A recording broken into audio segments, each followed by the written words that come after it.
Story appears ordinary till you see the core side of it. And what you're looking for is the story behind the news. We bring it to you from Lagos, the commercial capital of Nigeria. Giving you all sides and political stories round the clock. Every detail from the start line to the final whistle. CoreTV News, expanding your view.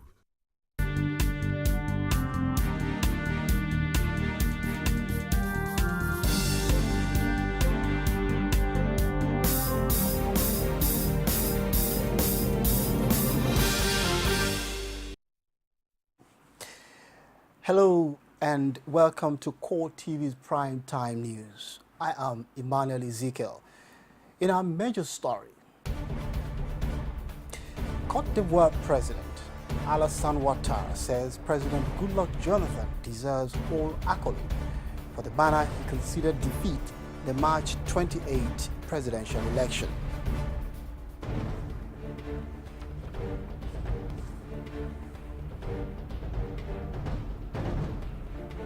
Also in this program, Nigeria's protest in major cities against South Africa over xenophobic attack.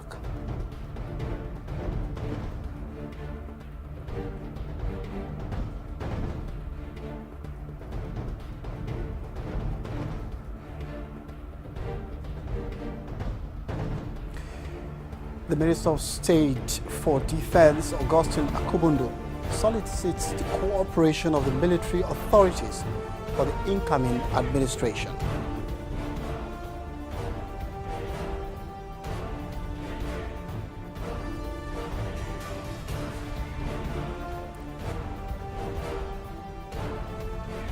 And outside Nigeria, the EU has set out a package of measures to try to ease the migrant boat crisis in the Mediterranean Sea. Welcome, I am Emmanuel Ezekiel. Cote d'Ivoire President Alassane Ouattara says President Goodluck Jonathan deserves all accolade for the manner he considered defeat in the March 28 presidential election. He maintained that the step taken by his Nigerian counterparts saved the country from possible strife.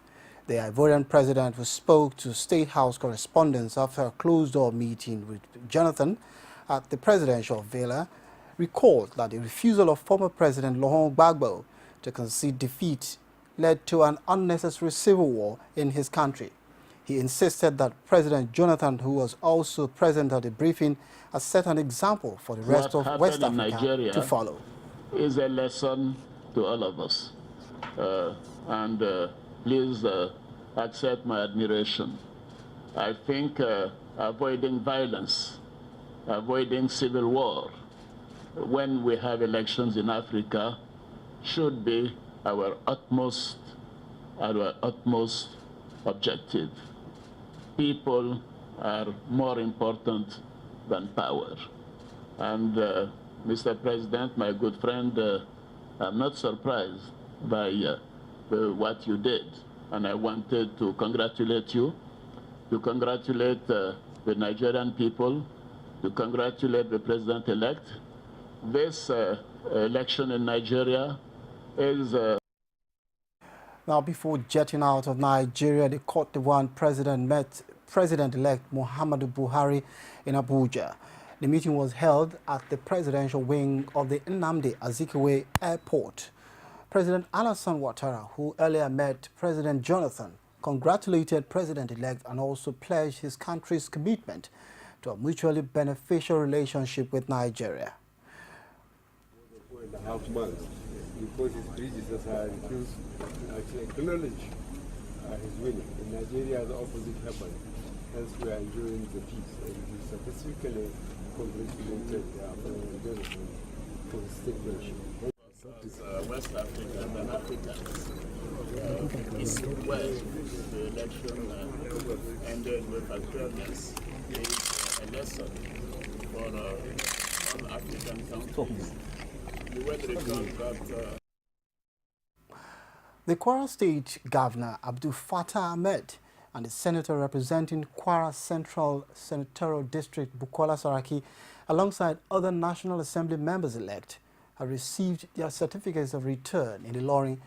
The governor received of his certificate called for the support of all Kwarans, as Saraki expressed hope of his emergence as the next Senate president. Our correspondent Rashid has a report. The March 28 National Assembly election and that of the April 11 governorship election has been a good outing for the APC in Kwara State. Presenting certificates of return to governor-elect and National Assembly members at INEC office in Ilorin, the resident electoral commissioner Emmanuel Onachayo extols the virtue of Kwara voters for the peaceful conduct at the polls. If the people of Kwara are not forthcoming, we will not be successful. On the TV, they were asking me that any box, snatching of ballot boxes here. I said, no, we are past that stage.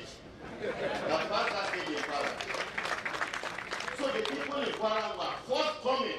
While receiving his certificate of return, the governor called on the opposition to join in the Kwara project, as the senator representing Kwara Central acknowledges the support of the people, expressing optimism at the Senate presidency. I therefore call on all of us, whether you have voted for us or not, or whether you choose to watch from the sidelines, to join hands with us so that together we can lift our state up. On our part, let me once again assure you all that great things are coming to our dear state as we prepare to unveil sweeping economic, capital projects and programs designed to better the lives of our people. I think that it can only make us more determined to ensure that we have signed a contract really with the people. We made a promise to go there and bring and ensure the development of our state and the better of our people. And we have no choice. We want to work tirelessly for that. And I'm committed to that. We will continue to move around and talk to our people. And at the end of the day, we are hopeful. As Nigerians are on the countdown to May 29, the players in the next political dispensation are gradually making known their interests. Rashid, CoreTV News, Ilorin. After the euphoria of electoral victories across the country, one of the major challenges that will confront the president-elect and some state governors is the level of debt stock the outgoing administration will leave behind. Oluwaseyi Adegoke has details in this report. The huge debt pile at the national and state level, if not properly handled, could hamper the delivery of dividends of democracy. Then they should not rely so much on how much they could borrow, from other places if they don't have means of paying. So what they should do is to plug all the leaking, all the drain pipes, where the resources of those states are leaking out. That issue would only require the new administrations at the national and state levels to put on their thinking cap.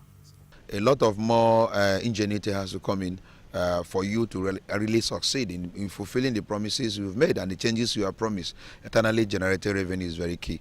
They need to put on their thinking cap and see what they can do. As Nigerians look forward to the promises of the new administrations at the national and state levels, come May 29, 2015, the people hope that these administrations will indeed bring a realistic change. Oluwaseyi Adegoke, CoreTV News, Lagos. Meanwhile, the Lagos State government has described as malicious a newspaper report credited to the chairman, Coalition Against Corrupt Leaders, Debo Adeniran, that the state cannot justify the monthly 23 billion naira internally generated revenue.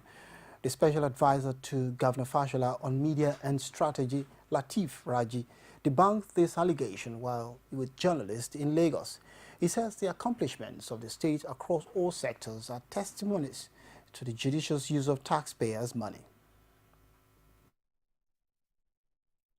I just want to call our colleagues in the media to take note of such reporters and help to enlighten negotiations that 30 billion naira, huge amount, a lot of contribution from the citizens, but how much does it address the needs of the 22 million people in Lagos?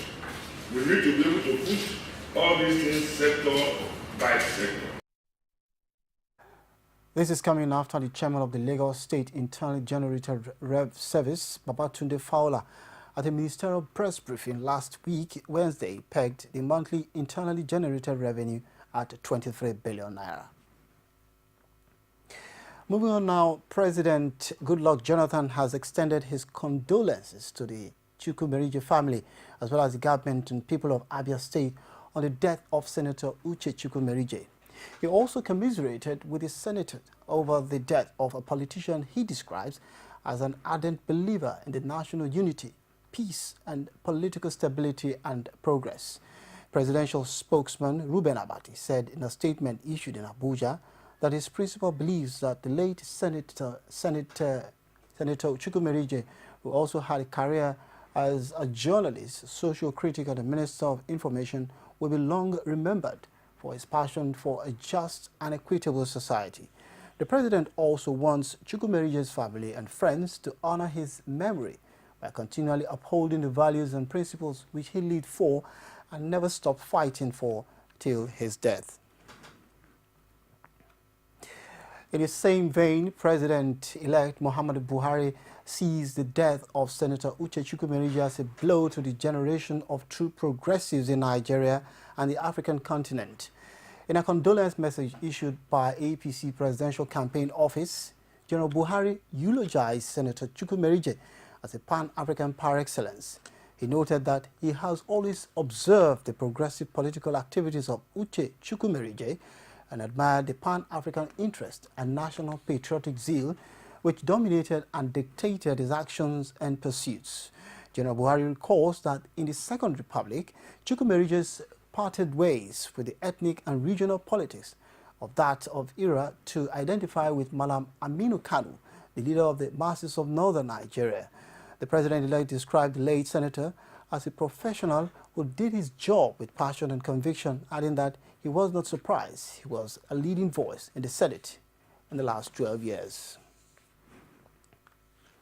And staying with condolences, former Vice President and chieftain of the All Progressives Congress, Atiku Abubakar, has described former Minister of Information, Uche Chukwumerije, as a fine gentleman. Atiku Abubakar said in a press statement issued by his media office in Abuja on Monday that the news of Senator Chukwumerije's death on Sunday evening came to him as a rude shock. He noted that Senator Chukwumerije was in the class of gentlemen who stood out in the midst of other men because of their outstanding qualities. Atiku, in his tribute, said the late senator was very sartorial in style and in presentation. While the Senate will, in line with its tradition, adjourn plenary on Tuesday to honor its deceased colleague, Uche Chukwumerije. A statement signed by its spokesman, Einaya Abaribe, disclosed that the Senate leader will request for adjournment right before the commencement of plenary, as is the long-standing tradition. He described the 75-year-old, three-term senator and a chairman Senate Committee on Education as a political giant, an embodiment of legislative tradition whose contributions on the floor of the chamber will be missed. The legislator, representing Abia North Senatorial District, died on Sunday after a protracted battle with lung cancer. If you've just joined us, you're watching CoreTV's Primetime News. We'll go for a break. When we come back, we'll bring you more stories. Stay with us.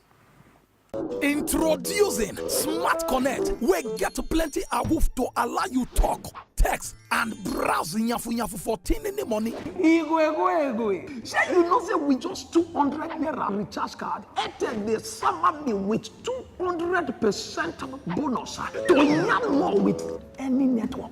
Now you not call me your fiance. Relax. In fact, I don't buy your own address in Nigeria. As correct vessel, anytime I recharge 200 naira and above, Smart Connect they serve me with free internet to browse. If you want to make your family follow you enjoy, buy your 4-in-1 family pack for the price of one. Oh baby. Akururu. This girl too, na family and friends. No carry last though. Buy your Airtel SIM today. Airtel, the smartphone network. Welcome back. If you've just joined us, you're watching CoreTV's Primetime News. The reminder of our top stories. Cote d'Ivoire President Alassane Ouattara says President Goodluck Jonathan deserves all accolades for the manner he considered defeat in the March 28 presidential elections. Also in this program, Nigerians protest in major cities across Nigeria over xenophobic attacks in South Africa.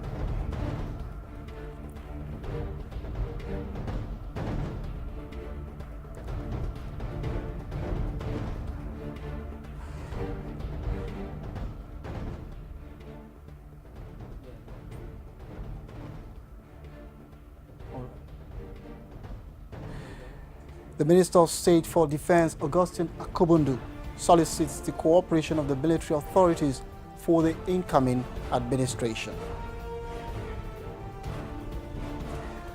Now, some Abuja residents have warned that South African businesses in Nigeria may no longer be safe if the government fails to apologize over the recent xenophobic attacks. The FCT Residents Association handed down a 48-hour ultimatum for an emergency meeting in Abuja.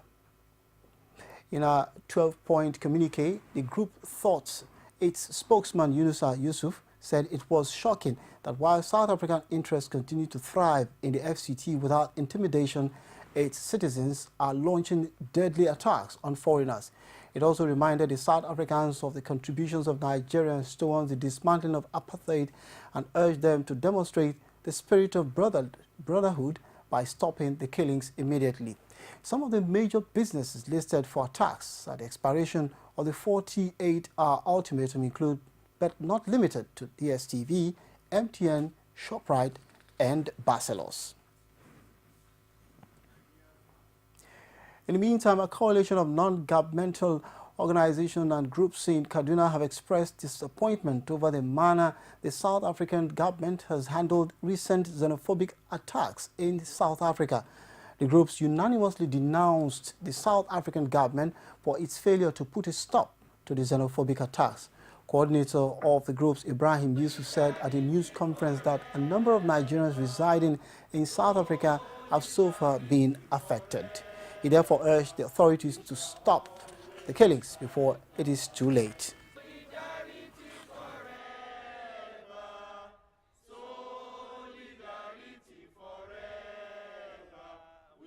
Need we remind South Africans that the fact that they could destroy our businesses in South Africa means that their businesses in our country as well as other countries can also be destroyed. Need we remind South Africans that the fact that they and their leaders envy poor Nigerians who own little shops in their streets means that we should start envying their multi-million-dollar investment in our country. Meanwhile, some Nigerians have embarked on a peaceful protest march against ongoing xenophobic attacks in South Africa. The march, according to the organizers, is in solidarity with Nigerians who have been directly or otherwise affected by the killings. Correspondent Basi Aye reports that the protesters visited many South African investments in Nigeria as well as the South African High Commission.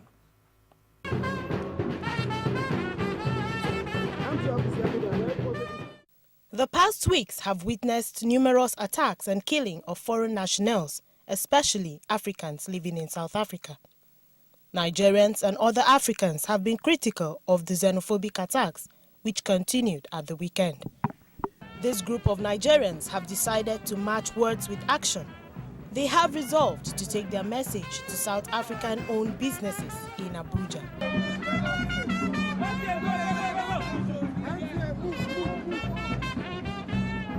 Perhaps they have forgotten so quickly that South Africans also live in Nigeria and also have huge investments like MTN. Ironically, no Nigerian has attacked MTN, DSTV, ShopRite, and many more businesses that are owned by South African companies. One therefore wonders the justification for the xenophobic attacks against Nigerians and other foreigners who live and do business in South Africa. First port of call was the MTN head office before heading to others. The responses from these places were delivered by Nigerian workers in South African firms. We condemn what is going on in South Africa as MTN Nigeria. We condemn it because it is affecting Nigerians. We also condemn it because it is affecting other human beings. Nobody will support any other person being killed or any other person's effort being destroyed. Second is, I want to thank you for the peaceful approach you have taken to this.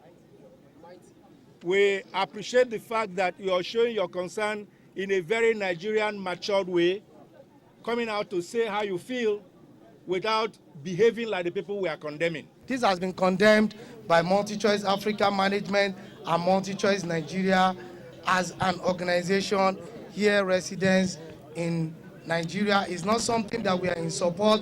A public appeal has equally been made.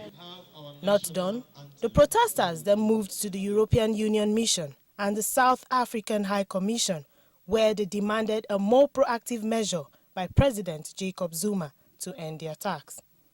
South African authorities had this to say. And we shall relay all your concerns to our government in South Africa. But all the same, we would like to say your concerns, your pain is our own pain. By now, the cry of Africans around the globe have gotten to the relevant authorities, who await appropriate action. Now, these Nigerians, and by extension the rest of the world, expect a positive action. Basia Ye, CoreTV News, Abuja. Now, following the current spate of xenophobic attacks in South Africa, a group of Nigerians in the Edo State capital, Benin City, have staged a protest over alleged killings of Nigerians and other African foreigners in South Africa. The group, under the platform of the flagship, besieged a South African telecommunication giant along Murtala Mohammed Way, Benin, to express their grievances over what they described as barbaric and inhuman attacks on Nigerians, especially, and others Africans in the Rainbow country. The report. Members of the group had this early morning barricaded the entrance gate of the telecommunication company with their vehicles barring staff from going and coming in, while a detachment of security operatives drafted to the scene was well on hand to ensure peaceful demonstration. The protest was peaceful, but however resulted in gridlock along the ever-busy Murtala Mohammed Way.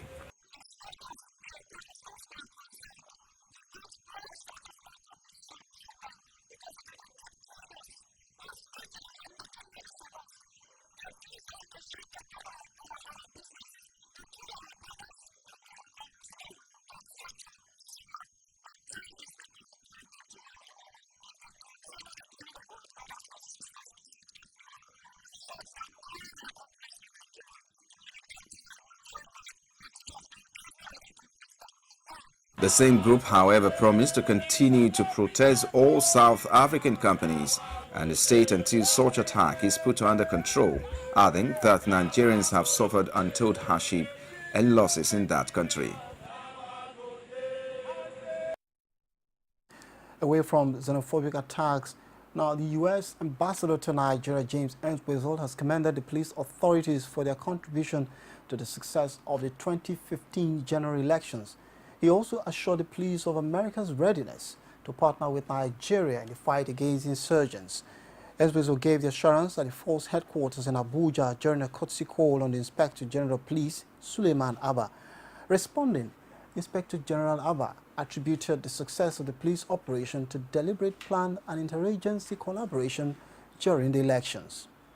I believe there are a number of reasons for that. I think one of the reasons is good messaging by Nigerian civil society and others who introduced the idea that if you're a political leader and you send your people in the streets to commit violence, society will hold you responsible for their actions. I think that sense of introducing accountability made a big difference. I think media campaigns and so on. But the main reason, and what I wanted to come over and commend you for this afternoon, was the superb work of the Nigerian security forces led by the Nigerian police force.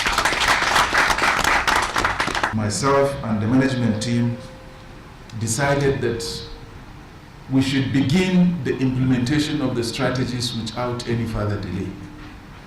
One of the most important aspects of the strategy was to make sure that the officers understand their responsibilities, their roles in the elections, but in particular, Your Excellency, what brought us to where we are now was the clear directive to all officers involved in the election to be civil in their performances, to be non-partisan, and to also be impartial. Meanwhile, the Minister of State for Defense, Augustine Akobondo, is soliciting the cooperation of the military authorities of the incoming administration. He also wants the military to continue to secure the territorial integrity of the nation against internal and external forces. Retired Colonel Akobondo specifically promised to outline the challenges facing the military in his handover note, which, according to him, will be a guide to the incoming administration. The minister spoke when he paid a courtesy call on Nigeria's military leadership in Abuja. Let me start by appreciating the armed forces of the Federal Republic of Nigeria, which have risen to the challenges of dealing with the security situation in this country under very, very difficult circumstances. I am glad that the inter-service cooperation and the political will of our political headship together have given us the results we're witnessing today. It takes a determined armed forces to do that. So I want to, on behalf of my minister, the senior minister, being my maiden visit here, use this as a platform to congratulate you very heartily and urge you to continue to give your best, because your oath of office was a solemn pledge, and I'm glad that you have lived up to that. As I've always said, and I will reiterate what the minister has said, that the military swore an oath, and that oath is to be loyal to the Constitution of the Federal Republic of Nigeria. We are not loyal to individuals. We are loyal to the Constitution of the Federal Republic of Nigeria. We must always remember that.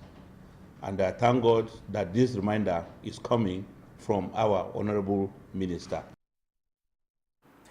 Lagos State Governor Babatunde Fashola has urged operators of the entertainment industry not to give up in the fight against piracy. Fashola made the appeal during a protest march by Nollywood artists to register their displeasure at the activities of pirates in the country. Abiola Oluwole witnessed the protest and files in this report as presented from our studios.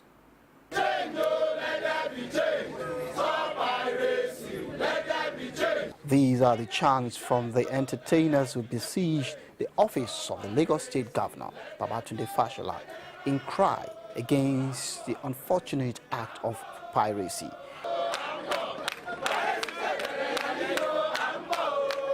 They are angry over the activities of pirates, who they said are reaping off profit from their intellectual works.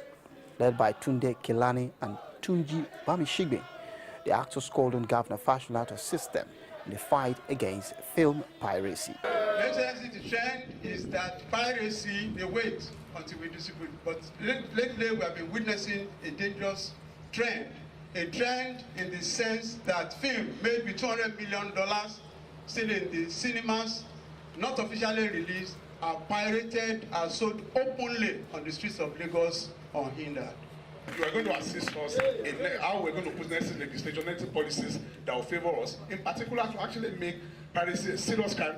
Alluding to the fact that piracy is a global challenge, it requires contribution from all stakeholders to tackle, Fashola urged the entertainers not to feel given up in the fight against the menace.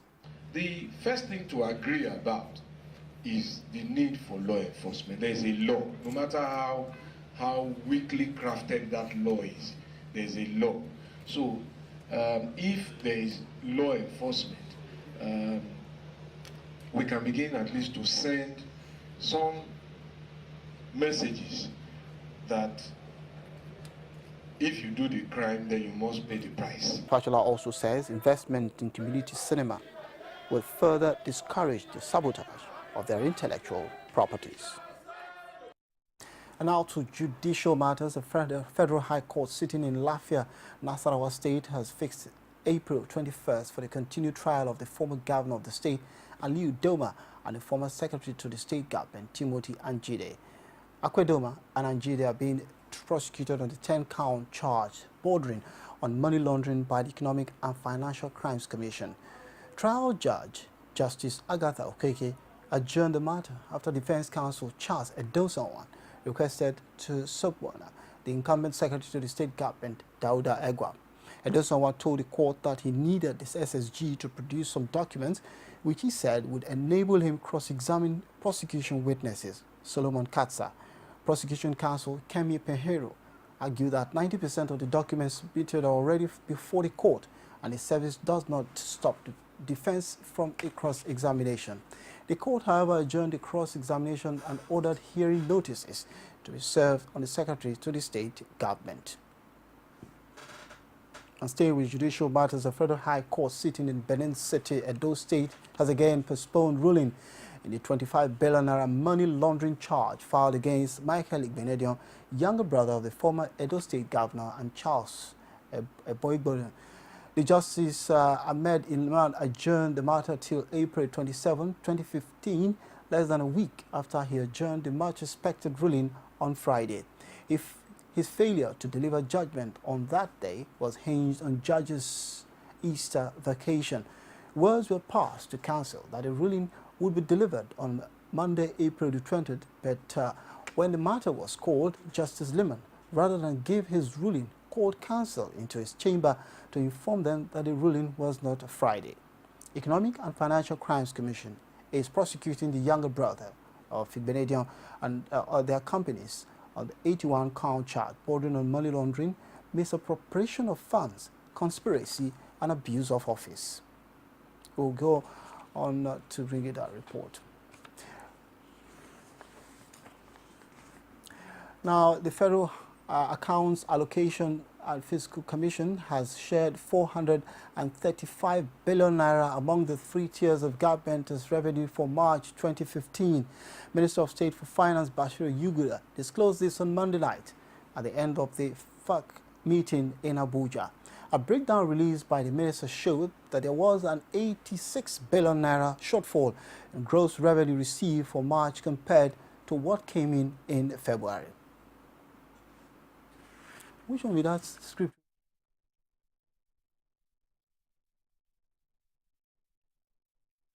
The figure goes to 307 billion 446, which will be distributed among the 3 tiers of government: the federal government, the state government, and of course the local governments, and also the derivation of 13%.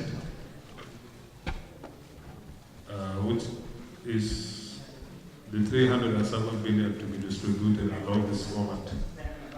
Then we take into consideration for the month of April, the value-added tax is 71.197 billion. We take into the issue of the cost of collection 4% to the Federal Inland Revenue Service. So the net available for distribution will be 68 billion 349.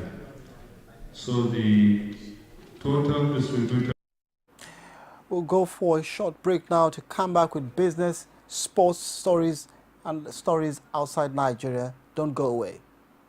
From time immemorial, women have birthed life, shaped character, and by extension, influenced the society.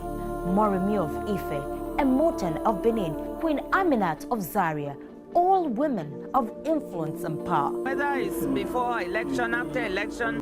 How ironical. Women being so powerful, yet have few grounds in decision making. I see you as a wife, and I see you as a wife to a man.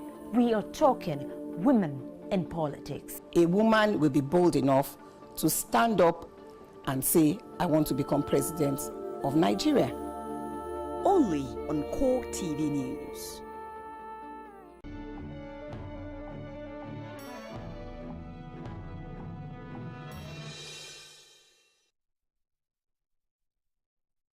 Welcome back. Straight to business. The Central Bank of Nigeria last week declared that the annual transaction limit has been reduced to $50,000 from $150,000, while the daily transaction limit has been reviewed to $300 from the $500. This is in furtherance of CBN's efforts to reduce demand for foreign and manage the country's foreign exchange reserves. The Naira opened last week at the rate of 199 Naira 11 kobo to dollar at the interbank, appreciating by 2 kobo relative to previous week. Throughout the week, the local unit traded at tight range, oscillating between 199 Naira 11 kobo to $1 and 199 Naira 13 kobo to the US dollar. At the money market this week, liquidity level is expected to remain moderate on the back of bond maturity of 535 billion naira and the treasury bills of 169.4 billion naira expected to hit the system on Thursday. Last week, money market rates surged high at the beginning of the week as liquidity opening balances was at low level of 89 billion 900 million naira. As a result, the scramble for funds worth 88.1 billion and the standing lending facility by deposit money banks brought Monday's OBB and overnight rates to their week's high of 78.3% and 80.3% respectively. However, as a result of an improvement in liquidity opening balance at 108.6 billion, OBB and overnight rates fell by 2.5% and 1.8% to settle at 75.8% and 78.4% in that order.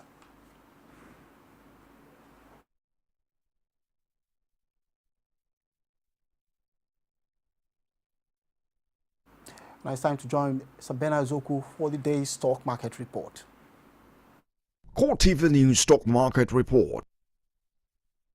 Hello there and welcome to the Stock Market Report segment with me, Sabena Izoku. The equities market on the floor of the Nigerian Stock Exchange ended on a negative note today as the Nigerian All Shares Index depreciated by 0.81% to close at 34,721.61 basis points. The market capitalization declined to close at 11.83 trillion naira. In all, a total volume of 395.1 million units of shares valued at 2.6 billion naira were exchanged in 4,494 deals.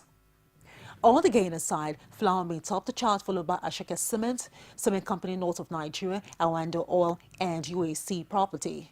On the flip side, 7up topped the chart, followed by 40 Oil, Guinness, Unilever, and Ciplet Oil. On the trader side, Standard Alliance Insurance topped the chart, followed by United Bank for Africa, First Bank Nigerian Holding, Transco, and First City Monument Bank. Just before we wrap up the stock market report, here's the currency trade for today. I am Sabena Izoku.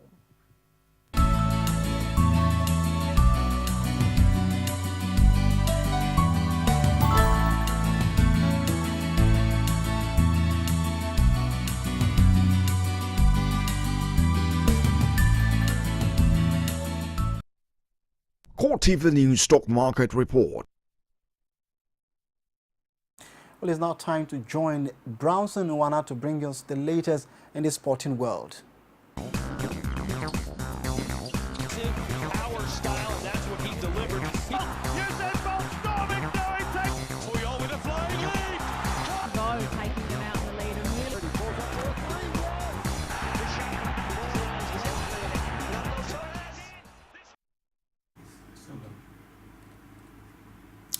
Very thanks for joining us on our sport news tonight. I am Brownson Uwana.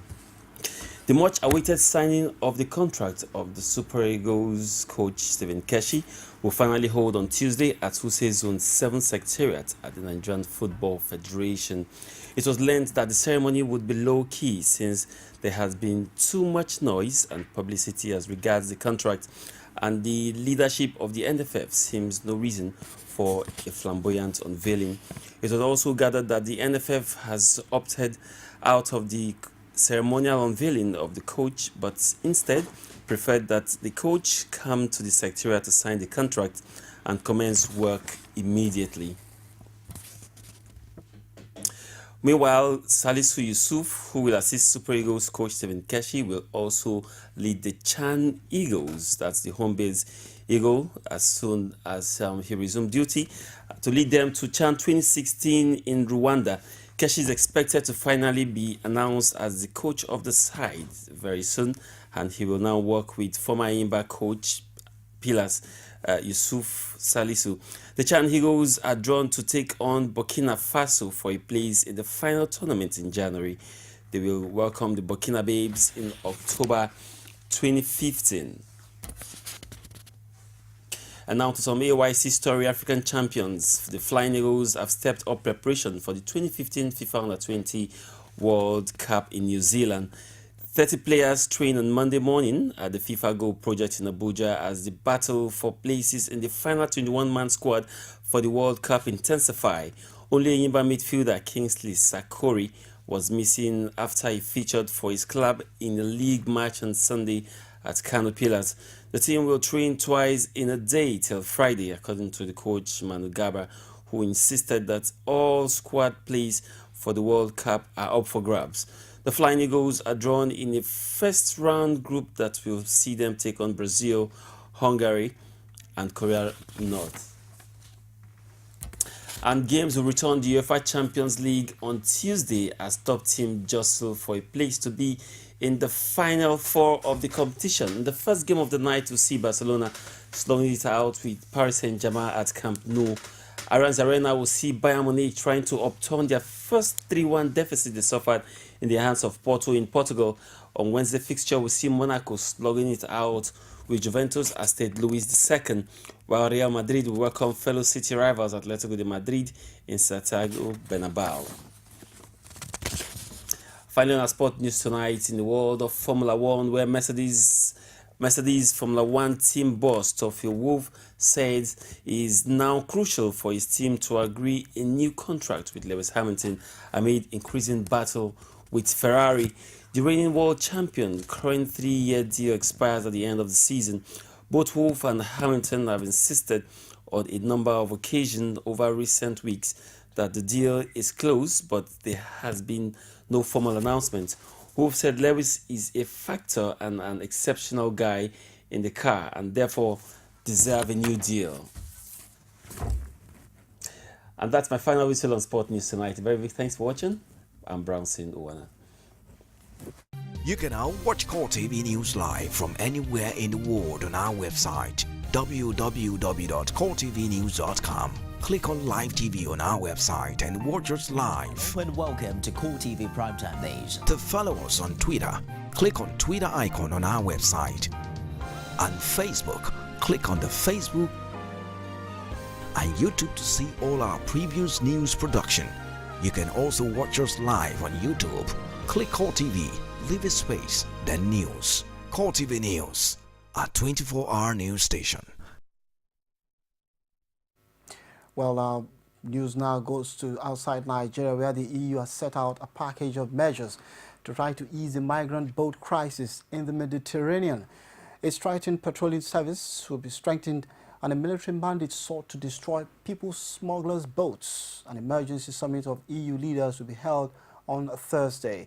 As the EU ministers met, fresh distress calls from migrant boats were received, and Italy and Malta said they were working on a rescue mission with at least 2 boats in distress. The EU's foreign policy chief, Federica Mogherini, said the 10-point package set out at talks in Luxembourg was a strong reaction from the EU to tragedies and shows a new sense of urgency and political will. The measures include an increase in the financial resources of Frontex, which runs the EU's Mediterranean Rescue Service Triton and an extension of Triton's operation at sea. The EU says the route from North Africa to Italy and Malta has become the world's deadliest, and up to 1,500 migrants are now feared to have drowned this year alone.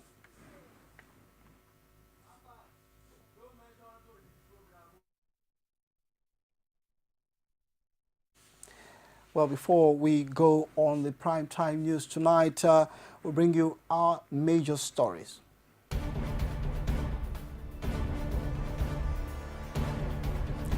Cote d'Ivoire's President Alassane Ouattara says President Goodluck Jonathan deserves all accolade for the manner he conceded defeat in the March 28 presidential election.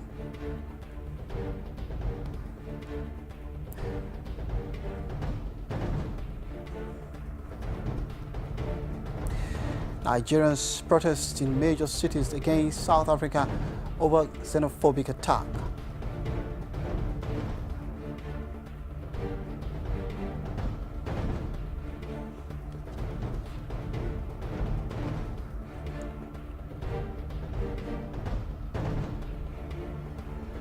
We also brought to you that the Minister of State for Defense, Augustine Akobondu, solicits the cooperation of the military authorities for the incoming administration.